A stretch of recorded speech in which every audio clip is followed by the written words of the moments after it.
Hello friends, आपका स्वागत है our YouTube channel Nitesh study 3.0 में। फ्रेंड्स, आज हम लोग पढ़ने वाले हैं अमोनिया इंडस्ट्रीज।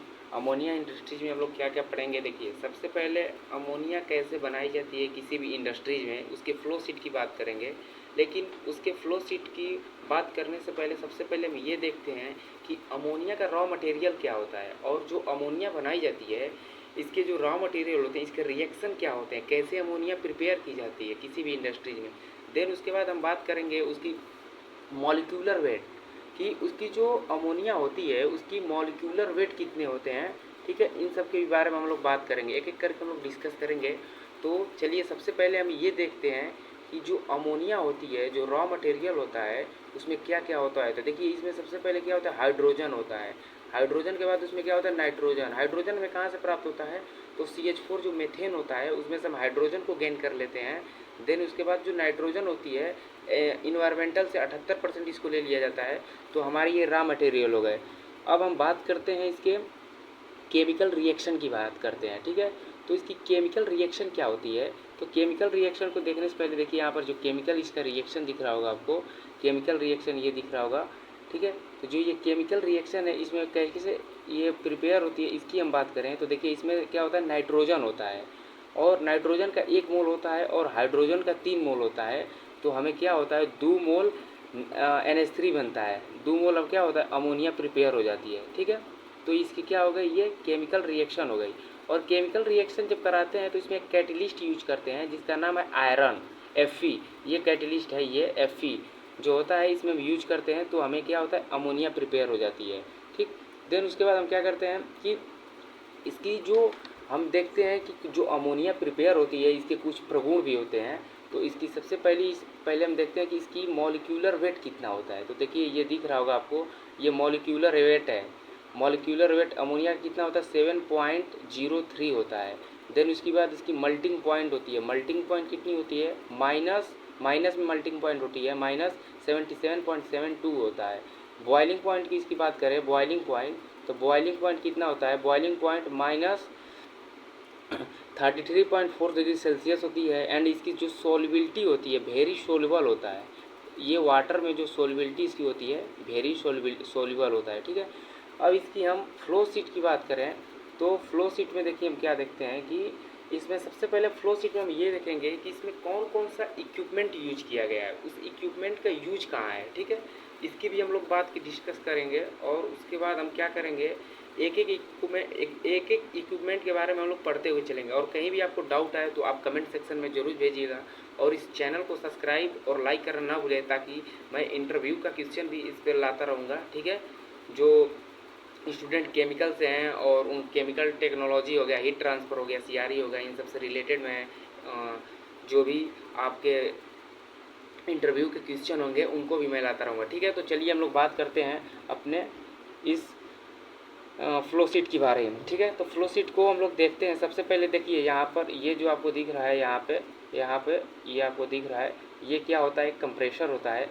तो इसमें हम क्या करते हैं, जब एक मोल अमोनिया, क्या करते हैं, 1 मोल अमोनिया और 1 मोल नाइट्रोजन एंड 3 मोल जब हाइड्रोजन को हम इसमें कंप्रेस करते हैं, तो यहाँ पर क्या आता है, यहाँ पर ये दिख रहा होगा आपको, यहाँ पे क्या होता है कि यहाँ पे अमोनिया प्रिपेयर हो जाती है। ठीक है, यहाँ पर अमोनिया जब प्रिपेयर होकर आती है कहाँ पर, आयल गैस, आयल फिल्टर में। आयल फिल्टर का काम क्या होता है, जो आयल फिल्टर होता है, जो भी हमारी अमोनिया इसमें प्रिपेयर होती है, अमोनिया में अगर कोई आयल है उसमें, जैसे अमोनिया क्या होती है कि जब प्रिपेयर हो जाती है तो उसमें कुछ इम्प्यूरिटी होती है, आयल वगैरह, तो उसको हम क्या करते हैं, आयल फिल्टर से हम क्या करते हैं, इसको रिमूव कर लेते हैं। ठीक है, रिमूव करने के बाद हम कहाँ लाते हैं, इसको हम फीड गार्ड कन्वर्टर में लाते हैं। फीड गार्ड कन्वर्टर का काम क्या होता है, जो ये फीड गार्ड कन्वर्टर होता है, इसका काम क्या होता है, ये क्या करता है कि जो इसमें इम्प्यूरिटी होती हैं, जो गैस में इम्प्यूरिटीज होती हैं, इसको ये क्या करता है, रिमूव कर देता है। देन उसके बाद जब यहाँ से उसको अमोनिया को हम लोग रिमूव कर लेते हैं, उसकी इम्प्यूरिटी को रिमूव कर लेते हैं, तो हमें अमोनिया प्राप्त होती है। और शुद्ध जो अमोनिया होती है, इस अमोनिया को हम कहाँ लाते हैं, यहाँ से होते हुए इस रिएक्टर में लाते हैं। ये रिएक्टर का काम क्या होता है, देखिए आप लोग सीआरई में पढ़े होंगे रिएक्टर। रिएक्टर क्या होता है? Reactor is nothing, it is only vessel. एक रिएक्टर, ये रिएक्टर क्या होता है कि रिएक्टर कुछ नहीं होता है, केवल एक वेसल होता है जिसमें हम रिएक्शन को कराते हैं, उसे हम रिएक्टर कहते हैं, ठीक है। अब रिएक्टर भी कई प्रकार के होते हैं, वो तो आप लोग सीआरई में पढ़ेंगे, बट मैं यहाँ बता देता हूँ रिएक्टर क्या होता है, ठीक है। तो इसमें जब अमोनिया को हम लेकर आते हैं, अमोनिया इधर से क्या हुआ, यहाँ से बना और यहाँ इसमें आ गया, ठीक है। इसमें जब आता है तो ये क्या होता है कि 500 से 600 डिग्री सेल्सियस इसकी टेम्परेचर होती है, ये गैसीय फॉर्म में होती है, ठीक है। ये गैसीय फॉर्म में होने के कारण क्या होती है कि इसको फिर हम कूल करते हैं। तो यहाँ पर जब यहाँ से अमोनिया होते हुए यहाँ पर आती है, ये कूलिंग वाटर होता है। कूलिंग वाटर में क्या करते हैं कि जो अमोनिया गैसीय फॉर्म में होती है उसको हम लिक्विड फॉर्म में कन्वर्ट करने के लिए इसमें लाते हैं, ठीक है। तो ये कूलिंग वाटर होता है, ठीक है। इसको चीलर भी बोलते हैं। तो इसमें लाने के बाद हमें क्या होती है कि यहाँ पर एक सेपरेटर लगा होता है। सेपरेटर आपको नहीं पता होगा तो मैं बता देता हूँ। देखिए सेपरेटर क्या होता है कि ये भी एक प्रकार का इक्विपमेंट है। This is the one types of equipment जो क्या करता है कि अगर दो इसमें सॉल्यूशन है, जैसे अगर ये जो सेपरेटर होता है, ये भी सेपरेटर, जैसे मान लीजिए आपका सॉलिड है और लिक्विड है, ठीक है। इसको सेपरेट करना है तो क्या होता है कि इसमें जो सॉलिड होती है, इसमें जो सॉलिड होता है नीचे बैठ जाता है, ठीक है।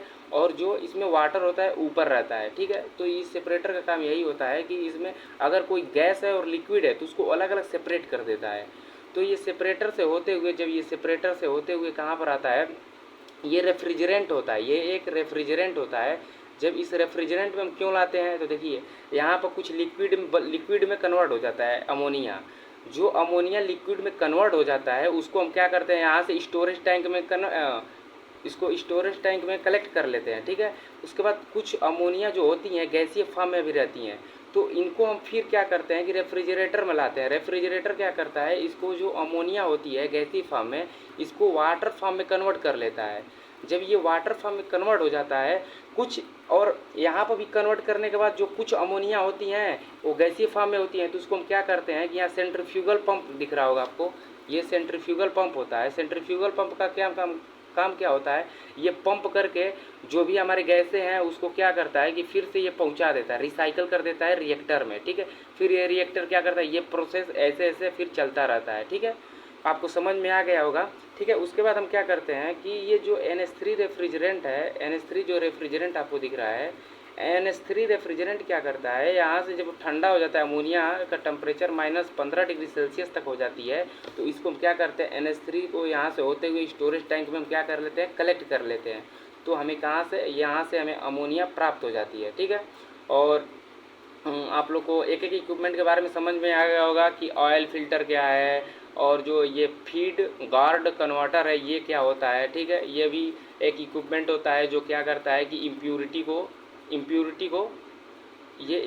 को क्या करता है, हटा देता है, ठीक है। उसके बाद हम फिर इसके बारे में हम लोग पढ़े हैं अभी कि ये रिएक्टर क्या होता है, रिएक्टर के बारे में हम लोग समझ लिए, ठीक है। ये क्या होता है कि चिलर क्या होता है, चिलर ठंडा करता है। उसके बाद सेपरेटर क्या होता है, ये अलग अलग सेपरेट कर देता है। अगर कोई गैस है कोई लिक्विड है तो ये क्या करता है, लिक्विड को स्टोरेज टैंक में आ जाता है लिक्विड, और जो गैस होता है ऊपर से फिर ये क्या हो जाता है, रेफ्रिजरेंट में आ जाता है। रेफ्रिजरेंट से होते हुए कहाँ आ जाता है, स्टोरेज टैंक में ये भी आ जाता है। और हमें क्या होती है, यहाँ से 85 से 90% हमें अमोनिया प्राप्त हो जाती है। तो thank you for watching this video. मिलते हैं नेक्स्ट वीडियो में, और चैनल को सब्सक्राइब और लाइक करना ना भूलें, ठीक है। चलिए, थैंक